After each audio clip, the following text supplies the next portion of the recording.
नमस्कार, मैं स्नेहा दीक्षित हूँ। दैनिक समाचार में आपका स्वागत है। पूर्वी लद्दाख सेक्टर के डेमचोक और देपसांग मैदानों में 2 टकराव बिंदुओं पर भारत और चीन के सैनिकों की वापसी शुरू हो गई है। दोनों पक्षों के बीच हुए समझौतों के अनुसार भारतीय सैनिकों ने संबंधित क्षेत्रों में पीछे के स्थानों पर उपकरणों को वापस खींचना शुरू कर दिया है। रक्षा अधिकारी। भारतीय सेना के स्रोतों से मुख्य बातें। फोकस क्षेत्र। नए समझौते केवल डिपसांग और डेमचोक पर लागू होंगे, अन्य तनाव क्षेत्रों को छोड़कर। सैन्य वापसी। दोनों पक्ष अप्रैल 2020 से पहले की स्थिति में लौटेंगे। गश्त प्रोटोकॉल। सैनिक पूर्व 2020 के अनुसार पारंपरिक गश्त करेंगे, गलतफहमी से बचने के लिए पूर्व सूचना देंगे। संरचना हटाना। सभी अस्थायी ढांचे को डिसमेंटल्ड किया जाएगा। संचार जारी। प्रभावी समन्वय के लिए ग्राउंड कमांडरों के बीच नियमित बैठकें जारी रहेंगी। निगरानी समझौता। दोनों पक्ष निर्धारित क्षेत्रों की निगरानी करेंगे। जम्मू कश्मीर। कल रात बारामुल्ला के बूटापाथरी इलाके में भारतीय सेना और आतंकवादियों के बीच एक छोटी सी मुठभेड़ हुई। 2 सैनिक और 2 कुली गंभीर रूप से घायल हो गए और उन्हें चिकित्सा देखभाल के लिए ले जाया गया। ऑपरेशन जारी है। सुरक्षाकर्मियों द्वारा वाहनों की जांच करते समय इलाके से दृश्य।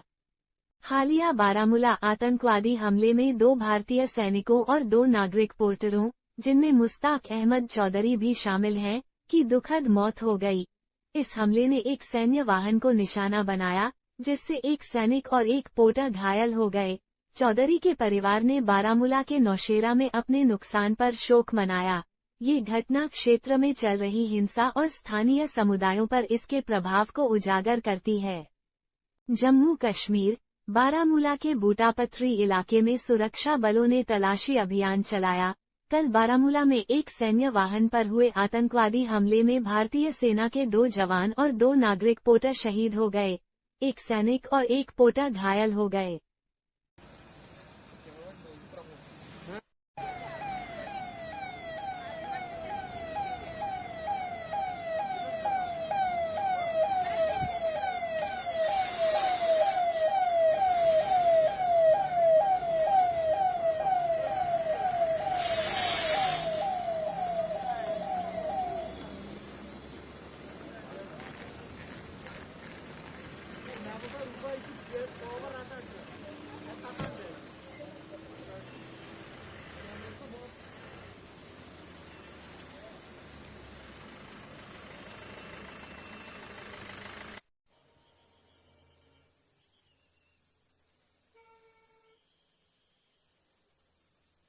झारखंड विधानसभा चुनाव के पहले चरण के लिए भाजपा ने स्टार प्रचारकों की सूची जारी कर दी है।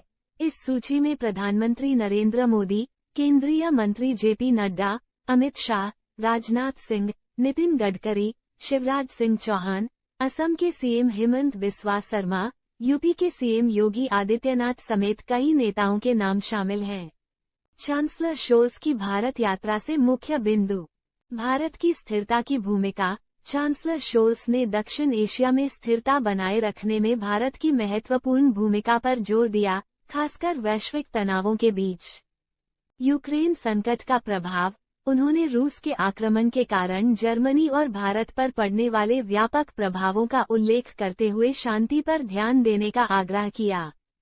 मध्य पूर्व में शांति की अपील। शोल्स ने युद्धविराम, बंधकों की रिहाई और 2 राज्य समाधान की दिशा में राजनीतिक प्रक्रिया की आवश्यकता पर जोर दिया। इंडो पैसिफिक के प्रति प्रतिबद्धता।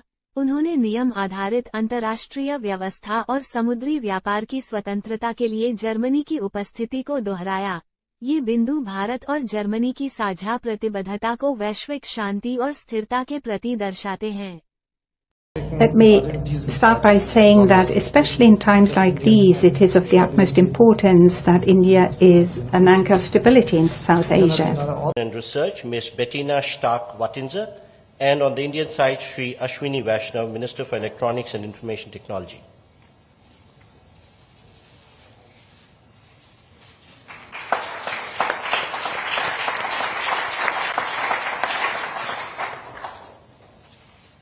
Thank you, sir.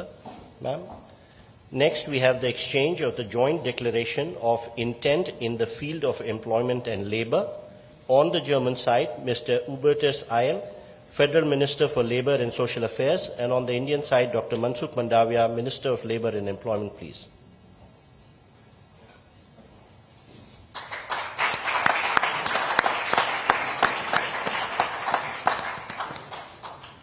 Thank you, sir. PM Modi और चांसलर शोल्स की बैठक के मुख्य बिंदु। दिल से स्वागत। मोदी ने शोल्स का स्वागत किया, जो पिछले 2 वर्षों में उनका तीसरा दौरा है। सफल बैठकें, पहले आईजीसी और उत्पादक सीईओ फोरम की समाप्ति का जश्न मनाया। नौसेना और खेल सहयोग, गोवा में जर्मन नौसेना के पोत की यात्रा और मित्रता हॉकी मैचों का उल्लेख किया। नवीनतम साझेदारी, शोल्स की नेतृत्व में भारत जर्मनी संबंधों में नई गति पर जोर दिया। भारत पर ध्यान केंद्रित करने की रणनीति, साझेदारी को आधुनिक बनाने के लिए जर्मनी की पहल की सराहना की। मुख्य पहलों पर सहमति, महत्वपूर्ण तकनीकों और नवाचार पर सहमति बनी।